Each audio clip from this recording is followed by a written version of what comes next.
Vous restez jusqu'à la fin de la vente aux enchères ou... Oui. Archie, t'es pas bien parce que bon, tu sais que tu vas devoir annoncer deux choses au patriarche. La première, c'est que Lars a dépensé 2 millions de livres.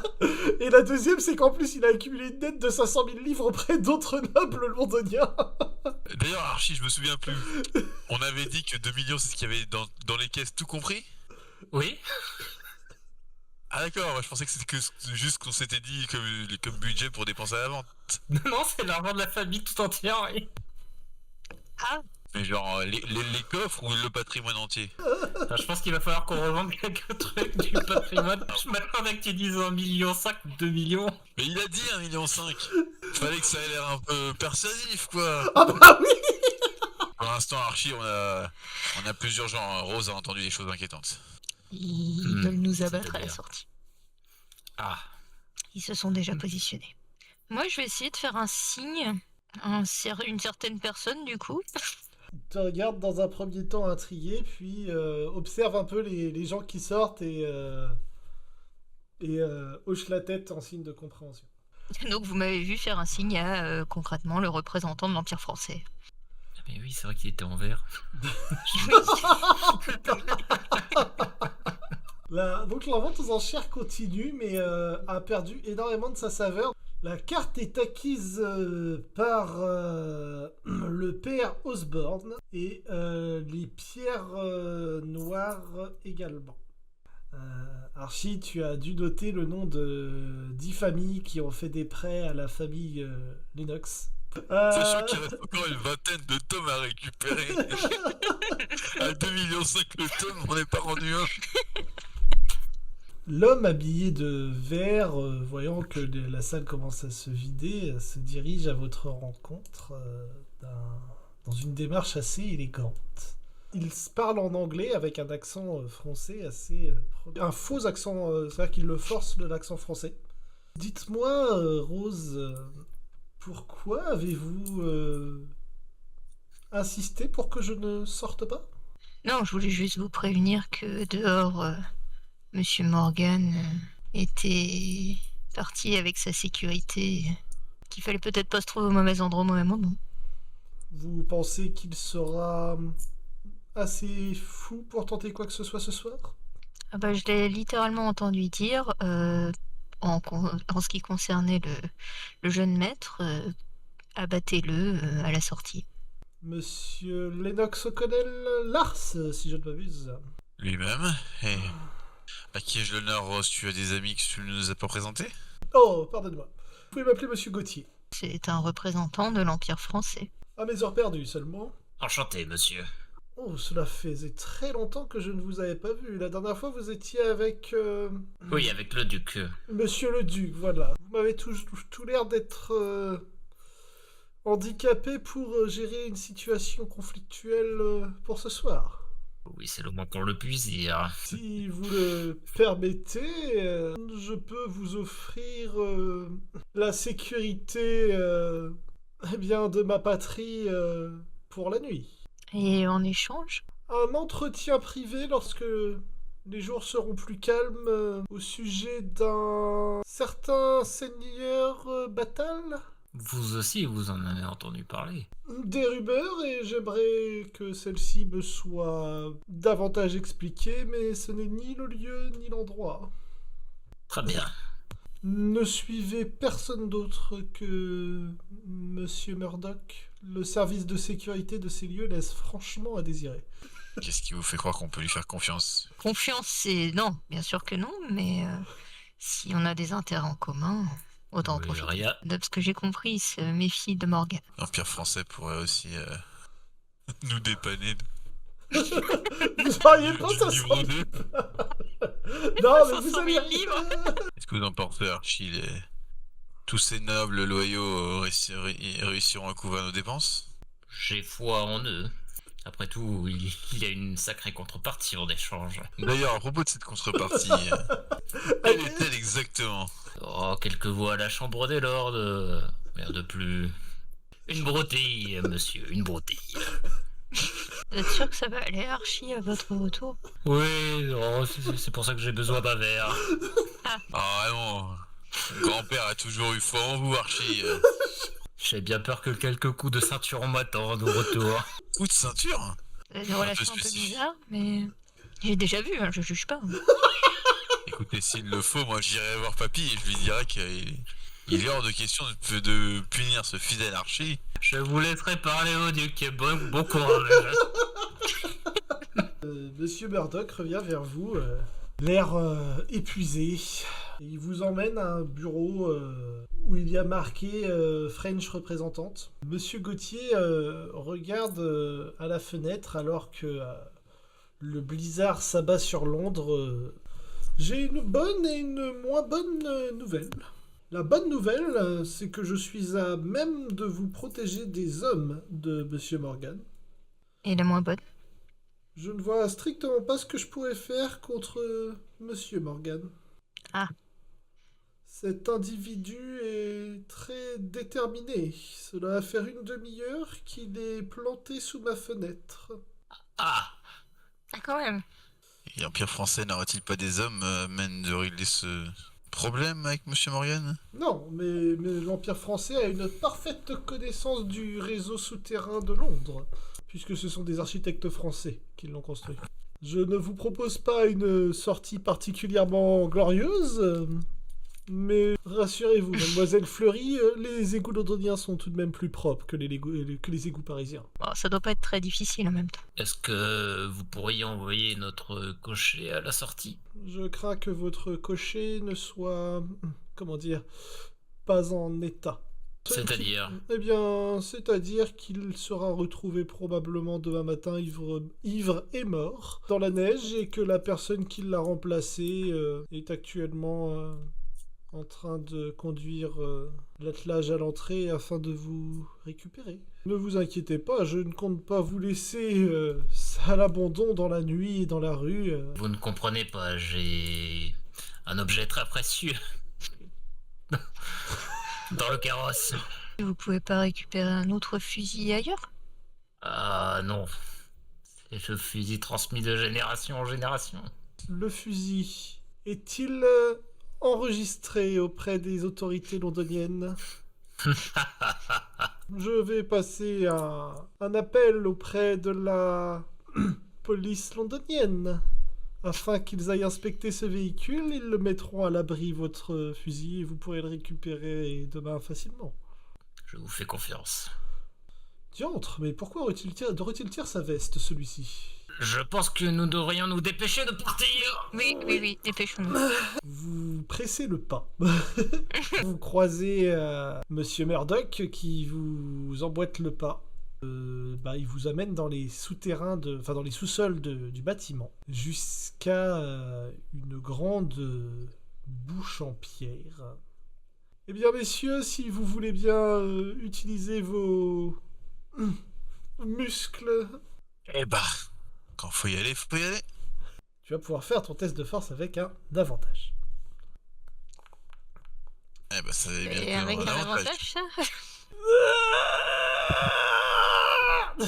Vous voyez... Attendez. Je me retrousse les manches. C'est quand même une veste de la famille Léna Sokolel, on va pas... Hein. Et je recommence. Ok, vas-y. Ils sont rouges, ils luttent, ils finissent par réussir à soulever une énorme dalle de pierre et à la décaler de quelques centimètres pour qu'elle pour pouvoir la faire glisser. Quand vous entendez des détonations, Dépêchez-vous. On court. vous pouvez également entendre la voix puissante de Mr. Morgan depuis les hauteurs. Écartez-vous ou mourrez, bande d'imbéciles! Vous bondissez donc dans les égouts et commencez à vous éloigner. Le problème, c'est que Archie n'est pas en état de courir. Murdoch sort un énorme revolver. Je peux soutenir Archie, moi?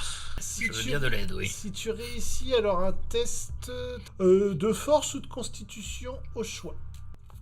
Oh. Ah bah je confirme, t'as pris le plus haut, hein. Je vais essayer d'aider Dites Lars à Allez, tiens, hiérarchie. Ok. on se met à deux là. Oui, c'est ça. Allez, papy, cours. J'ai de force ou de constit, c'est ça. Tout à fait. Le château Lennox nous Ouais. attend. Oh la vache. Rose, bien plus vigoureuse que Lars, arrive à entraîner Archie d'un pas vif. Vous entendez de nouvelles détonations alors que vous vous enfoncez dans les couloirs guidés par Monsieur Gauthier qui tremble un peu. Je lui dis de passer devant et de regarder. En fait, j'essaye de faire en sorte qu'il regarde pas derrière parce que je sais ce qu'on a vu et j'ai pas envie qu'il le voit. Vous accélérez, vous allez au plus vite possible. Oh, j'ai l'impression que je me cours après. Oula, c'est pas bon, parce qu'il s'approche vite. Hein. Courez. Oui, c'est bon. Putain, là, Effectivement, j'ai l'impression Non. que vous tirez plus Archie en arrière en fait. Écoutez, je suis pas à l'aise dans les égouts. Laissez-moi Archie avancer. Vous pouvez entendre derrière vous Murdoch. Oh putain de merde! Vous pouvez entendre 2 coups de feu provenant de Murdoch. Rose, tu portes Archie, tu continues de courir. Vous pouvez me faire un test d'orientation. Archie et Rose. Ouais. Voilà. Ah bah, pareil. Alors franchement, on va dans la même direction, c'est ça qui est bien. C'est pas la bonne, mais on est d'accord au moins. On est perdu, mademoiselle, on est perdu. Vous commencez à errer dans les couloirs tous les deux. Archie, fais-moi un test de chance. Tu tournes à gauche, puis à droite, et vous vous retrouvez nez à nez face à un colosse de chair. Un individu immense qui a l'air un peu mauvais. Papa, il a dit tapez! Il commence à se ruer vers toi, Rose. Vous pouvez agir avant puisqu'il est très lent. Je vais sortir ma lame de ma canne, hein. On va essayer de lui asséner un coup. Lars, tu es seul avec Murdoch et Gauthier. Rose et Archie ont disparu. Où sont-ils? Qu'est-ce que tu as fait? On n'a pas le temps de s'arrêter! Continuez de courir, il est encore là, putain! Donc Archie, tu m'as dit que tu dégainais ton épée. Ouais. Non, je regarde ce que j'ai dans mon inventaire. Est-ce que je peux lui balancer concrètement ma trousse à maquillage dans la gueule, histoire qu'il se prenne le calque et tout le bordel dans les yeux? Tu peux essayer, tu as la compétence lancée. Ouais, il va pouvoir s'amuser. Franchement, là c'est le moment. Moi, je vais essayer de skiver après, hein, mais tu peux dépenser tes 8 points de chance effectivement Oui, pour oui, bah réussir le écoute, test. dans le doute. T'as fait combien sur ton jet de... 75. Oh, dommage, parce que j'avais fait un bon jet, mais c'est une quiche en esquive. Et alors que Archie tente d'asséner un coup d'épée qui malheureusement n'atteindra pas sa cible, mon petit camarade se prend la trousse à maquillage dans la tronche. Il voulait aller taper Rose, mais alors là, il voit rien. On se barre. Est-ce qu'il va réussir à toucher Rose? Eh bien non, son poing s'abat avec force contre un mur. Et... Attends, parce que faut qu'elle esquive. Oh non. Il lui fallu qu'elle esquive si jamais il avait brandi son poing dans la bonne direction, ce qui n'est point le cas. Son poing s'écrase contre un mur et vous pensez qu'il casse autant de pierres qu'il se casse de doigts en tapant dans le mur? J'attrape Archie et puis on repart dans une autre direction, au premier couloir n'importe, quitte à aller se planquer. Bah, tu peux me faire un test de discrétion du coup pour essayer de trouver une planque pour en profitant de l'affaiblissement temporaire. Alors écoute Archie, Rose t'emmène, te jette dans la fange et t'emmène dans un recoin entre deux rats là. Vous pouvez entendre le gros monsieur continuer à rager et chercher. Mais papa il a dit taper! Venez, je veux pas être puni! Vous pouvez l'entendre s'effondrer à genoux dans la fange. Et continuer à taper de plus en plus faiblement contre les murs et puis plus rien. Lars, de ton côté, tu cours en essayant d'appeler Rose et Archie en vain. Tu peux entendre un hurlement mais terrifiant. Tu reconnais la voix de Morgane qui est amplifiée par la douleur et la rage. Tu peux entendre les pas de Murdoch s'accélérer et la voix du livre. C'est le moment, trouvez une sortie, vite. Il y en a au moins pour 10 minutes avant qu'ils puissent rebouger. Je peux pas laisser les autres. Mais on s'en fout des deux autres, c'est après toi qui cours, pauvre idiot, c'est moi qui veux. Et Gauthier est toujours là? Oui, oui. Comment on sort d'ici? On n'est pas encore assez loin, il faudra encore faire au moins 500 mètres dans cette direction pour être éloigné suffisamment des hommes de ce monstre. Allez, vite! Vous finissez par atteindre une échelle qui amène dans la fraîcheur plus que glacée de Londres. Dépêchez-vous, dépêchez-vous! Rose, Archie, vous êtes seul dans les ténèbres. Vous pouviez entendre les sanglots du gros monsieur. Est-ce qu'on peut s'éloigner sans faire de bruit ou pas? On bouge pas. Les minutes passent, peut-être des heures. Et puis vous pouvez entendre des pas lourds. Vous pouvez voir les pieds de 3 autres individus massifs devant la petite alcôve où vous êtes réfugiés. Et la voix de Morgane. Berdy, ça suffit. Ils s'en sont sortis cette fois. Une fois que j'aurai les livres, vous serez parfait. La prochaine fois que je les vois, je les dépece vifs. Je dévore leurs organes. On va attendre encore. Je vais même plus entendre passer un rat dans le couloir, quoi.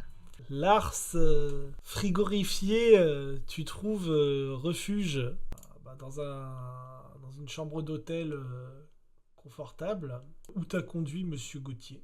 La France a des goûts de luxe, c'est ce que je vois. La France possède ce bâtiment et quand je dis la France, j'entends pas les traîtres qui ont visiblement vendu leur âme à Monsieur Morgan, mais la véritable France. On a le bouquin sur nous qu'on avait acheté à la salle des ventes là. Tout à fait. Je mets le tome 1 à côté de la main. Est-ce que c'est une partie de toi? Tu peux voir la main s'animer et gratter le nez de l'autre livre. Ah, merci. Ah, ça faisait au moins 50 ans que j'attendais ça. Quoi, est-ce que tu n'as pas demandé à l'un de nous de te gratter le nez? Pourquoi je pose cette question?